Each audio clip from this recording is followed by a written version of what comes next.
আমার ভাই ও ভাবির ৬ বছর ধরে সন্তান হচ্ছিল না। আমার তালাকের কারণে আমি আমার মায়ের বাড়িতেই থাকছিলাম। হঠাৎ আমার ভাইয়ের আমার দিকে এমন নজর পড়ল যে সে আমাকে ভাবির জায়গায় এনে এক নয় অনেক রাত ভাবি ভেবে আমার সাথে। নমস্কার বন্ধুরা, আজকের এই গল্পে আপনাদের স্বাগতম। আমার নাম আরোহী এবং আমি তালাকপ্রাপ্ত। ১ বছর আগে আমার বিয়ে হয়েছিল, কিন্তু আমার বিয়ে ১ বছরও টিকেনি। আমার দুর্বলতার সুযোগ নিয়ে আমার ভাই এমনভাবে কাজ করবে তা আমি কল্পনাও করতে পারিনি। এখন আমি আমার মায়ের বাড়িতে থাকছিলাম। মায়ের বাড়ির এক-একটি দিন আমার জন্য ভারী হয়ে উঠছিল, কারণ মা, বাবা এবং ভাইয়ের তিরস্কার দিন দিন বাড়ছিল। তাদের ধারণা ছিল, আমি যদি এভাবে বাড়িতে পড়ে থাকি তাহলে ভাইয়ের দ্বিতীয় বিয়ে হবে না। তারা আমাকে ক্রমাগত অন্য কোথাও চলে যেতে বলছিল। আমার বাধ্যবাধকতা ছিল, তাই আমি তাদের কথা শুনতাম, কারণ আমি নিজের ইচ্ছায় লাভ ম্যারেজ করেছিলাম এবং তা ১ বছরও টিকেনি। একদিন আমার চাচাতো ভাই মোহনের ফোন এল। মোহন আমাকে তার বাড়িতে ডাকল। সেও জানত যে তার মামামামির স্বভাব কতটা নিষ্ঠুর। সে বলল, দিদি, আপনি আমাদের বাড়ি চলে আসুন, এখানে আপনি শান্তি পাবেন। আমি আমার বিবাহিত জীবন বাঁচানোর অনেক চেষ্টা করেছিলাম, কিন্তু আমার স্বামী কানের কাছা ছিল। তার পরিবার তার মনে আমার সম্পর্কে ভুল ধারণা ঢুকিয়ে দিয়েছিল। সেই কথা শুনে সে আমাকে তালাক দিল। আমার বিয়ে হয়েছিল ২৫ বছর বয়সে এবং ২৬ বছর বয়সে তালাক হয়ে গেল। যাই হোক, আমি সেই সব কথা বারবার মনে করতে চাইনি। তাই যখন মোহন আমাকে ফোন করে তার বাড়ি ডাকল, সেই রাতে আমি সিদ্ধান্ত নিলাম যে আমি আর আমার মায়ের বাড়িতে থাকব না। আমি আমার জিনিসপত্র গুছিয়ে নিলাম এবং বাসে চড়ে তার বাড়ির দিকে রওনা হলাম। যাই হোক, মা বাবা আমাকে বাড়িতে চাইছিলেন না, তাই কয়েকদিনের মধ্যে আমার মেজাজ বদলে যাবে এই ভেবে আমি মোহনের বাড়ি চলে গেলাম। মোহনের বিয়ে হয়ে গিয়েছিল। তার স্ত্রীর নাম প্রিয়া। গত ৬ বছর ধরে তারা দুজনেই শহরে থাকছিলেন। তাদের সুখী সংসার ছিল, কিন্তু বিয়ের ৬ বছর পরও তাদের সন্তান হয়নি। যার সাথে আমি বাচ্চাবেলায় খেলেছিলাম, যাকে আমি ভাই বলে ডাকতাম, তার সাথে এক রাত এমনও আসতে চলেছে যে আমি তার সাথে তার বিছানায় থাকব, এই ভাবনা আমি স্বপ্নেও ভাবিনি। মোহন ও তার স্ত্রী আমাকে খুব আনন্দের সাথে স্বাগত জানালেন। যেমন তিরস্কার আমি আমার নিজের পরিবার থেকে পেয়েছিলাম, তা মোহনের বাড়িতে একদম পেলাম না। সেখানে ভাবি আমার খুব যত্ন নিচ্ছিলেন। আমার কি চাই কি চাই না তা তিনি দেখছিলেন। সেই সুখের পরিবেশে থাকা আমাকেও ভাল লাগছিল। দেখতে দেখতে মোহনের বাড়িতে আমার ৫ দিন হয়ে গেল। এই ৫ দিনে আমি তাদের দুজনের মধ্যে একবারও ঝগড়া হতে দেখিনি। কিন্তু এখন আমার কারণে তাদের বাড়িতে ঝগড়া না হয়, তাই আমি মোহনকে বললাম, আমার এখন বাড়ির জন্য রওনা হওয়া উচিত। সম্ভবত আপনাদেরও আমার কারণে সময় মিলছে না গিয়েতে। মোহন বলল, এখন সময় মিলবে না কেন? আমাদের বিয়ে হয়েছে ৬ বছর। মোহন আমাকে আরও কয়েক দিন তার বাড়িতে থাকার অনুরোধ করল এবং আমি তার অনুরোধ ফিরিয়ে দিতে পারলাম না। সেই দিন রাতে হঠাৎ আমি কারও আওয়াজ শুনতে পেলাম। আমার ঘর মোহনের ঘরের পাশেই ছিল। আমি যেই ঘর থেকে বের হলাম, মোহন ভাইজের ঘর থেকে আওয়াজ আসতে লাগল। সেই অদ্ভুত আওয়াজ সম্ভবত ভাবিরই ছিল। রাতের বেলা ভাবির এমন আওয়াজ কেন আসছিল তা আমি ভালোভাবেই বুঝতে পারছিলাম, কারণ একসময় আমারও বিয়ে হয়েছিল। সেই আওয়াজ শুনে হঠাৎ আমার স্বামীর কথা মনে পড়ল। আমার মনে অনাকাঙ্ক্ষিত অনুভূতি জন্ম নিতে লাগল। তখন আমি আমার ঘরে গিয়ে কানে তুলা দিয়ে ঘুমিয়ে পড়লাম, যাতে সেই আওয়াজ না শুনতে পাই এবং আমার চোখের সামনে অনাকাঙ্ক্ষিত দৃশ্য না আসে। পরের দিন ভাইয়ের বাড়িতে ভাবির মামি এসেছিলেন। ভাবির মামি কথা প্রসঙ্গে বললেন, প্রিয়া, তুমি আমাদের কখন দাদি বানাবে? তোমার ভালো খবর কখন শুনব? তার মামির প্রশ্ন শুনে প্রিয়ার মুখ খারাপ হয়ে গেল। তখন মোহন ভাই বলল, আমাদের ফ্যামিলি প্ল্যানিং আছে, কিন্তু এখনই আমরা সে বিষয়ে ভাবিনি। যেই প্রিয়া ভাবির মামি চলে গেলেন, প্রিয়া ভাবি মুখ ভার করে নিজের ঘরে চলে গেলেন।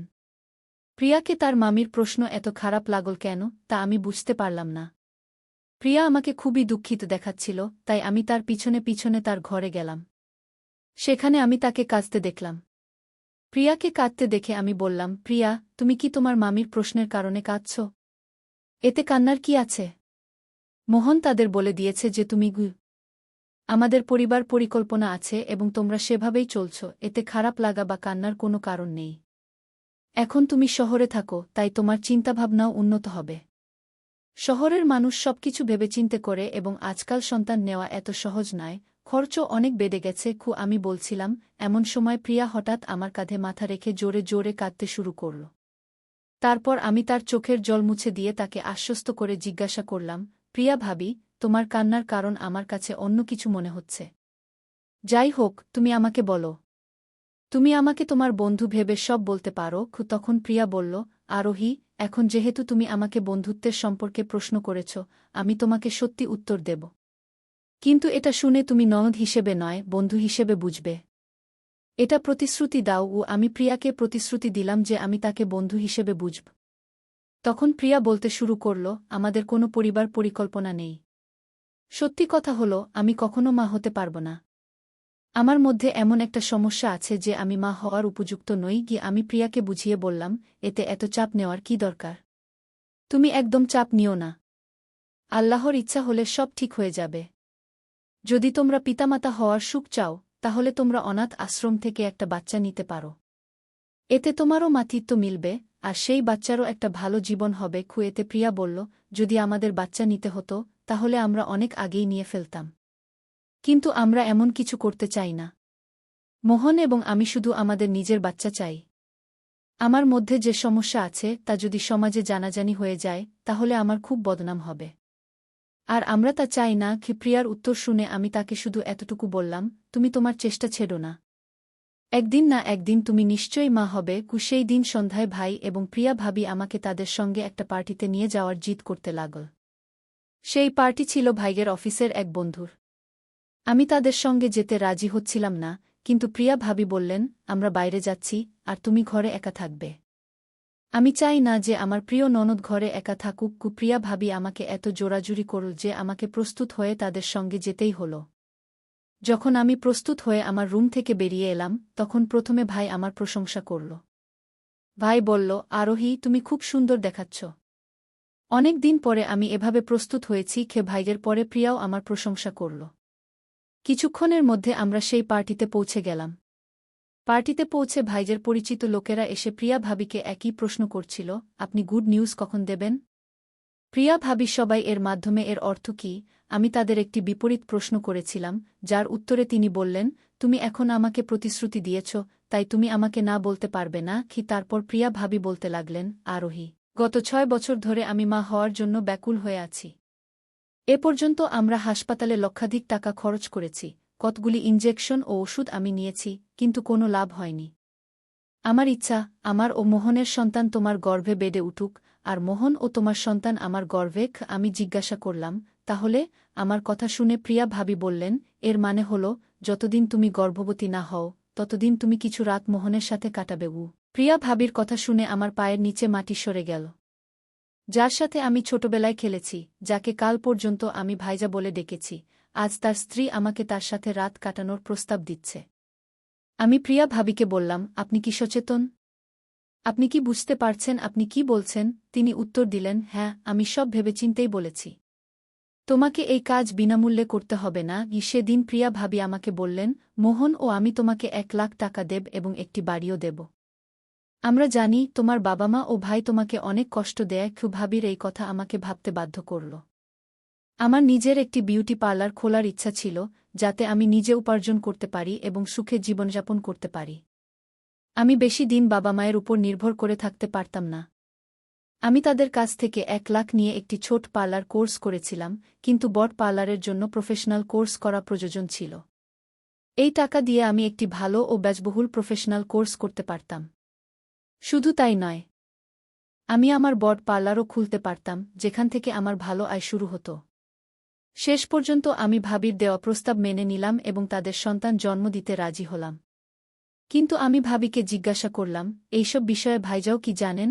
তখন ভাবি বললেন, তোমার ভাইজাও এজন্য রাজি আছে। আর হ্যাঁ, আজ থেকে তাকে ভাইজা বলে ডেকো না, তাকে মোহন বলে ডাকো। তারপর তিনি আমাকে ভাইয়ারের ঘরে নিয়ে গেলেন। আমাকে দেখে ভাইয়া দাঁড়িয়ে গেলেন। ভাবি তাকে দেখে হ্যাঁ সূচক মাথা নাড়লেন। তারপর ভাইজা আমাকে জিজ্ঞাসা করলেন, আরোহী, তুমি কি সত্যিই রাজি? আমি উত্তর দিলাম, হ্যাঁ ভাই। তখনই ভাবি তাড়াতাড়ি বললেন, এখন থেকে ভাই নয়, শুধু মোহন বলো। ভাবি ও ভাইয়ার তাদের নিজের সন্তান চাইছিলেন। ভাবি মা হতে বড় ত্যাগ স্বীকার করার সিদ্ধান্ত নিয়েছিলেন। আমার বয়স তখন ২৬ বছর হয়ে গিয়েছিল, এবং আমি জানতাম না যে আমি ভবিষ্যতে বিয়ে করব কিনা। যদি আমি কারো সাহায্য করতে পারতাম, তবে কেন আমি তা করতে অস্বীকার করব? যাই হোক, মোহন আমার ফুফাতো ভাই ছিল এবং সে আমার থেকে বড় ছিল, তাই আমাদের বিয়ে হতো না। ছোটবেলা থেকেই আমাদের শুধু ভাইবোনের সম্পর্ক ছিল। কিন্তু আমি সব ভুলে যাওয়ার সিদ্ধান্ত নিলাম। আমি আমার কাজের টাকা এবং আমার প্রাপ্য বাড়ি পেতে যাচ্ছিলাম, যার ফলে ভবিষ্যতে আমাকে কারো কাছে হাত পাততে হবে না। আমি দৃঢ় সিদ্ধান্ত নিয়েছিলাম যে আমি বাবা মায়ের কাছে ফিরে যাব না। কয়েক মাসের মধ্যেই আমার বাবা মা আমার জীবন দুর্বিষহ করে তুলেছিলেন। আমি আমার চিন্তায় ডুবে গিয়েছিলাম, এমন সময় হঠাৎ ভাবির কণ্ঠ শুনতে পেলাম। তিনি বললেন, আমরা এখনই পার্টি থেকে ফিরেছি, তুমিও ক্লান্ত হবে, তাই আজ বিশ্রাম করো। আমরা যা সিদ্ধান্ত নিয়েছি তার শুরু হবে কাল থেকে। আমি হ্যাঁ সূচক মাথা নাড়লাম এবং আমার ঘরে চলে গেলাম। সময় দ্রুত কেটে গেল এবং পরের দিন চলে এল। রাতে খাবার পর আমি আমার ঘরে চলে গেলাম। কিছুক্ষণ পর ভাবি আমার ঘরে এলেন। তার হাতে একটি নাইট গাউন ছিল। ভাবি আমাকে যে নাইট গাউন পরতে দিয়েছিলেন তা বেশ বোল্ড ছিল। ভাবি বললেন, মোহন আমার ছাড়া অন্য কোনো মেয়ের দিকে তাকায় না, কিন্তু এখন সে যাই করবে তা আমাদের দুজনের সম্মতিতেই করবে। আমি জানি সে তোমার কাছে আসতে কতটা সংকোচ বোধ করে। তোমাকে এই বোল্ড নাইট গাউনে দেখলে তার সংকোচ দূর হয়ে যাবে, তাই আমি তোমাকে এই পোশাক দিচ্ছি। তুমি এই পোশাকে দেখলে সে তোমার প্রতি আকৃষ্ট হবে। ভাবির কথা মতো আমি সেই হট গাউন পরলাম। তার ঘরে যাওয়ার আগে ভাবি বললেন, মনে রেখো, এটা শুধু একটি ডিল। এই ডিল ছাড়া অন্য কোনো চিন্তা মাথায় আনো না। সেই মুহূর্তে আমি শুধু আমার ভবিষ্যতের কথা ভেবে মোহনের কাছে যাচ্ছিলাম। আমি হ্যাঁ সূচক মাথা নাড়লাম এবং ভাবির সাথে তার ঘরে চলে গেলাম। মোহন তার ঘরে কোথাও দেখা যাচ্ছিল না, সে হলে ছিল না। ভাবি তাকে তার ঘরে ডাকলেন, তখন সে বাথরুমে ছিল। তারপর ভাবি বললেন, আরোহী ঘরে এসেছে। এতে মোহন বলল, আমি ফ্রেশ হয়ে আসছি। কিন্তু যতক্ষণ আমি বাইরে আসি, ঘরের লাইট। বৌদি বোধ হয় বুঝে গিয়েছিলেন, সম্ভবত তিনি সামনে আসতে সংকোচ বোধ করছিলেন। বৌদি ঘর থেকে বেরিয়ে গেলেন এবং আমি ঘরের লাইট বন্ধ করে দিলাম। তারপর আমি গিয়ে বিছানায় বসলাম। মোহন বাথরুম থেকে বেরিয়ে এসে আমার পাশে বসে গেল। সেই মুহূর্তে আমার মুখ থেকে একটি শব্দ বের হচ্ছিল না, আর মোহনও কিছু বলছিল না। পরে হঠাৎ সে আমার গলায় হাত দিল, এবং এরপর যা ঘটল তা আমি কখনো কল্পনাও করিনি। আমার কাছে এসব একেবারেই ভালো লাগছিল না, কিন্তু তখন আমি মনে রেখেছিলাম যে এটি শুধু একটি চুক্তি। যদি আমার ভবিষ্যৎ সুখময় করতে হয়, তবে আমাকে এই কাজগুলো করতেই হবে এবং এই ব্যথা সহ্য করতেই হবে। যাই হোক, আমি তো এক দম্পতিকে পিতামাতা হওয়ার সুখ দিচ্ছিলাম। যেমন আমি সেই রাত মোহনের সাথে কাটিয়েছিলাম, তেমনি যতদিন পর্যন্ত না আমি গর্ভাবস্থার লক্ষণ অনুভব করলাম, ততদিন আমি প্রতিদিন রাত মোহনের সাথে কাটাতে লাগলাম। এখন আমি নিজেই ঘরে অন্ধকার করে দিতাম, কারণ মোহনও এটাই চাইত। দেখতে দেখতে পুরো 1 মাস পর আমি গর্ভাবস্থার লক্ষণ অনুভব করতে লাগলাম। আমার তীব্র খাবার ইচ্ছা এবং মাথা ঘোরা শুরু হল। মোহনের এক বন্ধু ডাক্তার ছিলেন মোহন, তিনি আমাকে চেকআপের জন্য তার বন্ধুর হাসপাতালে নিয়ে গিয়েছিলেন। ডাক্তার আমাকে গর্ভবতী হওয়ার সুখবর দিলেন, যা শুনে মোহন এবং প্রিয়া ভাবির মুখে আনন্দ দেখার মতো ছিল। আমিও তাদের আনন্দে শরিক ছিলাম। এখন ভাবি এবং মোহন আগের চেয়ে বেশি আমার যত্ন নিতে শুরু করেছিলেন। মোহনের আমার প্রতি চিন্তা অনেক বেড়ে গিয়েছিল। সে সব আত্মীয় স্বজনকে জানিয়ে দিয়েছিল যে ভাবি গর্ভবতী। তাদের উপর যে বড় দাগ ছিল তা শীঘ্রই মিটে যাচ্ছিল। তারা যদিও তাদের স্ত্রীর সন্তান হওয়ার অজুহাত তৈরি করছিলেন, কিন্তু গ্রামে কিছু মহিলা ভাবিকে বন্ধা বলতে শুরু করেছিল। দ্রুততার সাথে তাদের হাতে তাদের সন্তান দিয়ে তাদের এই তিরস্কার থেকে মুক্তি দিতে হবে। শহরে তাদের বাড়িতে বেশি আত্মীয় আসত না, যারা আসত মোহন তাদের ফোনেই টালবাহানা করে দিত। এখন তো মোহন অফিসে যাওয়ার সময় বাড়ি বাইরে থেকে তালা দিয়ে দিত, যাতে কেউ বাড়িতে এলে তালা দেখে ফিরে যায়। এভাবে করলে আমি কারো সামনে আসতে পারতাম না এবং ভাবির পেট দেখানোর প্রশ্নই উঠত না, যাতে তাদের কারো প্রশ্নের মুখোমুখি হতে না হয়। কখনো কখনো ভাবি বাইরে কিছু কিনতে যেতেন, এর জন্য তিনি অনলাইনে নকল পেট অর্ডার করেছিলেন, যা বাইরে যাওয়ার সময় তিনি তার পেটে লাগিয়ে নিতেন, যাতে তিনি গর্ভবতী দেখায়। ভাবি আগে থেকেই পরবর্তী প্রস্তুতি নিয়ে রেখেছিলেন। আমি আমার বাবা মাকে বলেছিলাম যে আমি শহরে চাকরি করছি, তাদের বাড়িতে ফিরে যাওয়া আমার জন্য ঠিক হবে না, এবং এই বিষয়টি আমি আগেই বুঝে ফেলেছিলাম। প্রথম 4 মাস ডাক্তার খুব সতর্ক থাকার পরামর্শ দিয়েছিলেন। ধীরে ধীরে 5ম মাসও কেটে গেল এবং 6ষ্ঠ মাস শুরু হয়ে গেল। এখন আমার পেট দেখা যাচ্ছিল। যেদিন থেকে আমি গর্ভবতী হয়েছিলাম, মোহন এবং ভাবি আমাকে তাদের রুমে থাকার জন্য দিয়েছিলেন, কারণ সেখানে এসি ছিল। তারা আমাকে সব ধরনের সুবিধা দিচ্ছিলেন। হঠাৎ এক রাতে আমার মনে হতে লাগল কেউ বারবার আমার কাছে আসছে। এক রাতে আমি দেখলাম মোহন আমার পেটের কাছে বসে আছে, সে আমার পেটে হাত বুলাচ্ছিল। সে একজন বাবা ছিল যে তার সন্তানকে অনুভব করছিল, তাই আমি তাকে কিছু বলিনি। কিছুদিন এভাবেই চলতে থাকল। গর্ভাবস্থার কারণে কখনো কখনো রাতে আমার ঘুম আসত না, এবং হঠাৎ করেই রুমের ছোট লাইটও বন্ধ হয়ে যেত। তখন আমার মনে হতো কেউ আমার কাছে আসছে। আমার কাছে আসা কেউ নয়, মোহনই ছিল। সেই বাড়িতে পুরুষ একমাত্র সেই ছিল। সে আমার পেটে হাত বুলাতে বুলাতে হঠাৎ করেই আমার খুব কাছে চলে আসত এবং আমার সাথে উপরে নিচে হাত পা চালানোর চেষ্টা করত। এক রাতে সে আমার সাথে অস্বাভাবিক আচরণ করার চেষ্টা করল। আমি এ বিষয়ে ভাবিকে জানালে তিনি বললেন, তুমি কিছু বকচ্ছ? মোহন রোজ আমার কাছে ঘুমায়, সে আমার চেয়েও বেশি আমাদের সন্তানের যত্ন নেয়। যদি সে তোমার সাথে কিছু করত, তাহলে তুমি আমার সামনে দাঁড়িয়ে এত কথা বলতে পারতে না। ভাবি আমার কথা মিথ্যা মনে করেছিলেন, কিন্তু এখন মোহন রোজ আমার কাছে আসতে শুরু করেছিল। ভাবি আমাকে বোঝানোর চেষ্টা করেছিলেন যে এটি শুধু আমাদের চুক্তি, কিন্তু তিনি তার স্বামীকে এটা বোঝাতে ভুলে গিয়েছিলেন। কি মোহন কি আমার প্রতি ভালোবাসা অনুভব করতে শুরু করেছিল? যদিও সে আমার প্রতি ভালোবাসা অনুভব করতে শুরু করেছিল, কিন্তু আমি তাকে ভালোবাসতাম না। এক রাতে মোহন আবার আমার রুমে এল, তখন রুমে সম্পূর্ণ অন্ধকার ছিল। সে আমার কাছে এসে আমার শরীরে হাত বুলাতে লাগল। আমি বারবার তাকে দূরে সরিয়ে দিচ্ছিলাম, কারণ আমার ভারী পেট সামলাতে পারছিলাম না, এবং ঠিক তখনই মোহনের অস্বাভাবিক আচরণ শুরু হয়ে গেল। আমার মনে নানা রকম চিন্তা আসছিল। আমি বারবার তাকে বলছিলাম, তুমি কি করছ? কিন্তু সে কিছু না বলে তার কাজ চালিয়ে যাচ্ছিল। সে আমার শরীরে হাত বুলাতে বুলাতে আমার বুক চেপে ধরল এবং নিচে হাত চালানো শুরু করল, যা আমাকে খুব কষ্ট দিচ্ছিল। পরের দিন সকালে যখন ভাবি আমার রুমে এলেন, তখন সকাল ৮টা বেজে গিয়েছিল। আমার বিছানা থেকে উঠতেও কষ্ট হচ্ছিল। ভাবি আমার অবস্থা দেখে আমার কাছে এসে আমাকে বিছানা থেকে উঠতে সাহায্য করলেন। তখন আমার পেটে খুব ব্যথা হচ্ছিল। যখন আমি উঠলাম, তখন দেখলাম আমার বিছানা নষ্ট হয়ে গেছে। ভাবিও এটা দেখে খুব ভয় পেয়ে গিয়েছিলেন। তিনি তড়িঘড়ি আমাকে হাসপাতালে নিয়ে গেলেন, যেখানে আমার চিকিৎসা শুরু হল। ডাক্তাররা আমার চেক আপ করলেন এবং ভাবিকে সেই কথাই বললেন যা আমি আগে থেকেই তাকে বলছিলাম। ডাক্তাররা সঠিক ওষুধ দিলেন, যাতে কিছুটা পরিস্থিতি নিয়ন্ত্রণে এল, কিন্তু ডাক্তার বললেন যে ভবিষ্যতে এমন হওয়া উচিত নয়, না হলে সন্তান এবং মা উভয়ের জীবনই বিপন্ন হতে পারে। গর্ভবতী মহিলার সঠিক যত্ন নেওয়া উচিত এবং ভুলবশত আবার যেন স্বামী তাদের সাথে এমন আচরণ না করে, এই কথা ডাক্তার ভাবির সামনে স্পষ্টভাবে বলেছিলেন। তারপর আমরা বাড়ি ফিরে এলাম। এখন ভাবি সম্পূর্ণ শান্ত ছিলেন। তারপরই আমি প্রথম কথা শুরু করলাম। আমি তাদের কিছুদিন আগে আমি ভাবিকে বলেছিলাম যে রাতে মোহন আমার ঘরে আসে, সে শুধু পেটে হাত বুলায় না, বরং আরও অন্যায় কাজ করার চেষ্টা করে। কিন্তু আপনি আমার কথা বিশ্বাস করেননি। আজ ডাক্তার যা বলেছেন তা থেকে আপনি বুঝে গেছেন যে আমি মিথ্যা বলছিলাম না। তখন ভাবি আমার কাছে ক্ষমা চাইলেন। তিনি বললেন, আরোহী, আমাকে ক্ষমা করে দাও। আমি তোমার কথা গুরুত্ব সহকারে নিইনি। পুরুষের স্বভাব কখনো বদলায় না, এটা আমি ভুলে গিয়েছিলাম। আমার নিজের ভালোবাসা এবং মোহনের উপর সম্পূর্ণ বিশ্বাস ছিল। আমি কখনো ভাবিনি যে সে এমন কিছু করতে পারে। আজ সকালে সে তাড়াতাড়ি অফিস চলে গিয়েছিল, তাই এই বিষয়গুলো তার সামনে আসেনি। কিন্তু এখন আমি তাকে রঙে হাতে ধরেই প্রশ্ন করব। ভাবি আমার পাশে দাঁড়ালেন। গর্ভাবস্থায় আমার সাথে কি কি ঘটছিল তা তিনি বুঝে ফেলেছিলেন।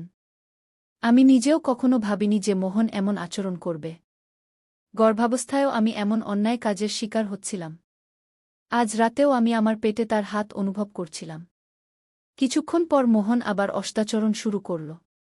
যখন সে আমার গাউন নিচে টানতে লাগল, আমি জোরে চিৎকার করতে শুরু করলাম। আজ মোহন সীমা ছাড়িয়ে গিয়েছিল।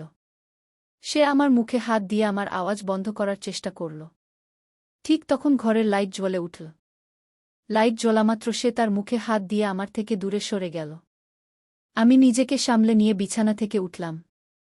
তখন আমি যে ব্যক্তিকে সামনে দেখলাম, তাকে দেখে আমার এবং ভাবির চোখ ছানাবড়া হয়ে গেল। কারণ সে মোহন নয়, বরং তার বন্ধু ছিল। কয়েক মাস আগে মোহন আমাকে এবং ভাবিকে তার সেই বন্ধুর বাড়িতে একটি পার্টিতে নিয়ে গিয়েছিল। সেই বন্ধুই আমার ঘরে ছিল। ভাবি তাকে জোরে থাপ্পড় মারলেন, তখন সে সব কথা বলতে শুরু করল। সে কিছু বলতে যাচ্ছিল, ঠিক তখন মোহন সেখানে চলে এল। মোহন তার বন্ধুকে দেখে হতবাক হয়ে গেল। সে তার বন্ধুর কলার ধরে তাকে সেখান থেকে নিয়ে যাওয়ার চেষ্টা করল, কিন্তু ভাবি মোহনকে থামালেন এবং বললেন, এটা এখানে কিভাবে এলো এবং কতদিন থেকে আসছে, আমি সব জানতে চাই।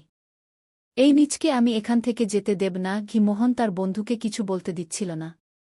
মনে হচ্ছিল মোহনেরই এতে হাত আছে। ঠিক তখন ভাবির আওয়াজ এত জোরে হয়ে গেল যে মোহনও এক কোণে গিয়ে দাঁড়িয়ে পড়ল। মোহনের বন্ধুর নাম ছিল ববলু। ভাবি তাকে প্রশ্ন করলেন, তখন সে বলতে শুরু করল। সে বলল, এই ঘরে আসার দ্বিতীয় রাস্তা প্রথমে আমাকে মোহনই দেখিয়েছিল। মোহনই আমাকে এই ঘরে নিয়ে আসত। আমি আরোহীর সাথে এই সব প্রথমবার করছি না। এই সব শুরু হয়েছিল আরোহীকে গর্ভবতী করার পর থেকে। তার পেটে যে বাচ্চা আছে সেটাও আমার। মোহন আমাকে তার সমস্যার কথা বলেছিল। সে আমাকে বলেছিল যে সে কখনো বাবা হতে পারবে না। এই সত্য যেন কখনো সামনে না আসে, তাই সে আমার সাহায্য নিয়েছিল। তার জায়গায় এসে আমি আরোহীকে গর্ভবতী করেছিলাম। তখন থেকে রাতে আরোহীর সাথে মোহন নয়, বরং আমি ছিলাম। ববলুর কথা শুনে ভাবি কাঁপতে শুরু করলেন। দোষ ভাবির নয়, বরং মোহনের ছিল। আর সে এই কথা বিয়ের পর থেকে লুকিয়ে রেখেছিল। সেই দিন সে তার সব মিথ্যা স্বীকার করে নিল। সে ভাবির কাছে ক্ষমা চাইছিল। সে বল যে তার সত্য যেন কখনো সামনে না আসে, তাই সে তার ডাক্তার বন্ধুর মাধ্যমে ভাবির চিকিৎসা করিয়েছিল। মোহনের কথায় তার ডাক্তার বন্ধু ভাবিকে মিথ্যা বলেছিল যে সে কখনো মা হতে পারবে না। বাইরের সমাজে এই সত্য জানাজানি হলে তাদের খুব বদনাম হতো। এই ভয়ে সে এইসব করেছিল। ভাবি মোহনকে ক্ষমা করেননি। আমার বাচ্চার জন্ম পর্যন্ত সে মোহনের সাথে একই ঘরে থাকতেন। বাচ্চার জন্মের পর আমাকে প্রতিশ্রুত টাকা এবং বাড়ি দিয়ে দেওয়া হল। তারপর ভাবি সেই বাচ্চাকে নিয়ে তার মায়ের বাড়ি চলে গেলেন। ভাবি মোহন থেকে দূরে গিয়ে তাকে ভালো শাস্তি দিলেন এবং ববলুকেও জেলের হাওয়া খাওয়ালেন। স্বামী স্ত্রীর সম্পর্কে মিথ্যার কোনো স্থান নেই, কারণ এই সম্পর্ক বিশ্বাসের উপর দাঁড়িয়ে থাকে। এতে শুরু থেকেই মিথ্যা থাকা উচিত নয়, নয়তো সম্পর্কে দূরত্ব তৈরি হতে সময় লাগে না। তাই বন্ধুরা, এটা ছিল আমাদের আজকের ছোট্ট গল্প। আপনাদের এই গল্প কেমন লাগল কমেন্ট করে অবশ্যই জানাবেন। যদি গল্পটি পছন্দ হয় তবে লাইক করুন, বন্ধুদের সাথে শেয়ার করুন এবং আমাদের চ্যানেল সাবস্ক্রাইব করতে ভুলবেন না। ধন্যবাদ।